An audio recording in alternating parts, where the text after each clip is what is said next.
ഒരാളെ ഉപദേശിക്കാനും വഴക്കുണ്ടാക്കാനും മാറ്റി നിർത്താനൊക്കെ എല്ലാ മനുഷ്യർക്കും പറ്റും. പക്ഷെ എന്തെങ്കിലും ഒരു വിഷമഘട്ടത്തിൽ അവരുടെ കൂടെ നിൽക്കാനുണ്ടല്ലോ, വളരെ കുറച്ച് ആളുകൾ മാത്രമേ ഉണ്ടാവുള്ളൂ.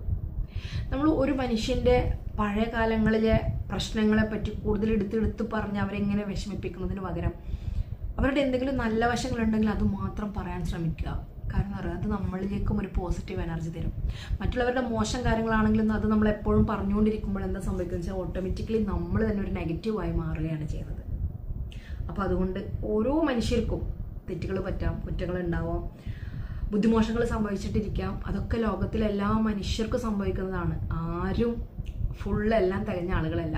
ശരിക്കും പറഞ്ഞാൽ ഒരു മനുഷ്യൻ്റെ മനസ്സിലെ രഹസ്യങ്ങളുണ്ടല്ലോ, അത് പുറത്തറിയുകയാണെങ്കിൽ ഓരോ മനുഷ്യരുടെ ഉള്ളിൽ കിടക്കുന്ന പല രഹസ്യങ്ങളും അല്ലെങ്കിൽ ചിന്തകളും അവർ ചിന്തിക്കുന്ന പല ചിന്തകളുണ്ടായിരിക്കും. പലരും അതൊന്നും പുറത്തു പറയില്ല. പലരും ഭയങ്കരമായിട്ട് എന്തെങ്കിലും ചെറിയൊരു കാര്യം മനസ്സിൽ തോന്നുമ്പോൾ തന്നെ അത് ഭയങ്കര എക്സ്പോസ് ചെയ്തിട്ട് പുറത്തേക്ക് പറയുന്ന ആളുകളുണ്ടായിരിക്കും. പക്ഷെ അത്തരം പറയാത്ത കുറേ ആളുകളുണ്ടായിരിക്കും. അവരുടെയൊക്കെ മനസ്സിനുള്ളിൽ കിടക്കുന്ന പല കാര്യങ്ങളും പുറത്തേക്ക് അറിഞ്ഞു കഴിഞ്ഞാൽ പറയുന്ന ആളുകളെക്കാൾ ഏറ്റവും മോശമായിരിക്കും.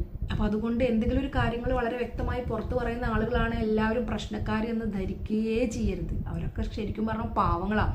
അവർ രഹസ്യങ്ങൾ സൂക്ഷിക്കാൻ കഴിയാതെ അവരത് പുറത്തേക്ക് പറയുന്നു എന്ന് മാത്രമേ ഉള്ളൂ. അപ്പോൾ അത്തരക്കാരെ കൂടി പരിഗണിച്ചുകൊണ്ട് വേണം നമ്മൾ മുന്നോട്ട് പോകാൻ. ചിലപ്പോൾ ദേഷ്യപ്പെടുന്നുണ്ടാവും, ചിലപ്പോൾ വാശി കാട്ടുന്നുണ്ടായിരിക്കാം, ചിലപ്പോൾ എന്തെങ്കിലുമൊക്കെ നമുക്ക് പറ്റാത്ത പല പല കാര്യങ്ങളൊക്കെ ഉണ്ടായിരിക്കാം. പക്ഷേ ഇല്ലേ, ആത്യന്തികമായി അവരെല്ലാവരും മനുഷ്യരാണ്. മനുഷ്യരിങ്ങനെയൊക്കെ തന്നെയാണെന്നേ. പക്ഷെ വല്ലാതെ നമ്മളെ ഇറിറ്റേറ്റ് ചെയ്യുന്ന, ഒരു തലക്കും നമുക്ക് അക്സെപ്റ്റ് ചെയ്ത് മുന്നോട്ട് പോകാൻ പറ്റാത്ത ആളുകളാണെന്നുണ്ടെങ്കിൽ അവർ ലൈഫിൽ നിന്നേ മാറ്റി നിർത്തുക എന്നുള്ളതാണ് പിന്നീട് ഒരു പോകാൻ വഴിയുള്ളൂ. അവർ നമ്മൾ കൂടെ കൊണ്ടു നടക്കുന്നിടത്തോളം കാലം ചിലപ്പോൾ നമുക്ക് ഭയങ്കര അസ്വസ്ഥതയുണ്ടാവും. അപ്പോൾ അത്തരം കാര്യങ്ങൾ നമുക്ക് ശ്രദ്ധിക്കേണ്ടതായിട്ടുണ്ട്.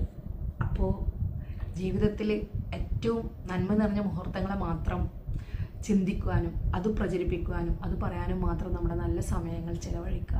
അത് നമുക്ക് ഒരുപാട് പോസിറ്റീവ് എനർജി തരും. Okay, thank you, by.